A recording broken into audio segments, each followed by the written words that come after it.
I have to admit, I mean, yeah, during the 70s, I didn't have a bad time. No, I mean, you in won Le Mans for the I won first Le Mans time. in 75, having developed the Golf Mirage with John Wyer and everybody, and we won Le Mans. And we won a lot of races, Spa and Watkins. I mean, I can't remember. It's a heck of a lot of World Championship races because with great teammates, and of course with Jackie at Le Mans. So I guess I was getting my feet very, very wet and very firmly planted under the table and established with John Wyer. But then, of course, he's then sort of pulled out really when those sports cars just gradually ebbed away into nothing. And we had that sort of silhouette era for a little while, which wasn't super successful, but it was pretty good with the 935s. And I thought, well, what am I going to do with myself? I'd driven for Renault Alpine for 2 years, but only at Le Mans. And all the Porsche wanted me to do Le Mans, but only Le Mans. Now, you can't live off doing one race a year, particularly when you get 500 quid for that one race, because we never did it for the money. It wasn't about that.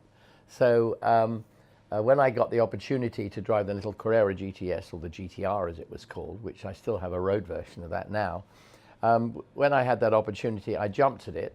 I knew we hadn't got a hope in heck of winning, but it was still going to be driving and associated with Porsche. So that's why I did it. And of course, I was going to drive we had a British car, a German registered car, and an American.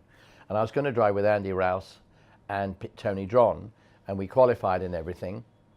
And then, and during the qualifying period, Peter Gregg, who was driving with Al Holbert in the American car, he unfortunately had an accident, hit a farm cart, and had a bit of concussion. So they opted not to put him in the car to have him race. So they took me out of the British car, which had 3 drivers, and put me in the American car, which only had 1 at that point. And the greatest part about that was, of course, that apart from having one hell of a race where we at one point were actually running in 5th place before we had problems with one of the pistons or the valves. But at that point, we were running fifth position overall, 8:30 in the morning.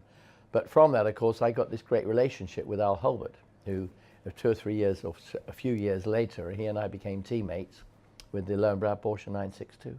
So it fermented that relationship and I guess got me into motorsport within America.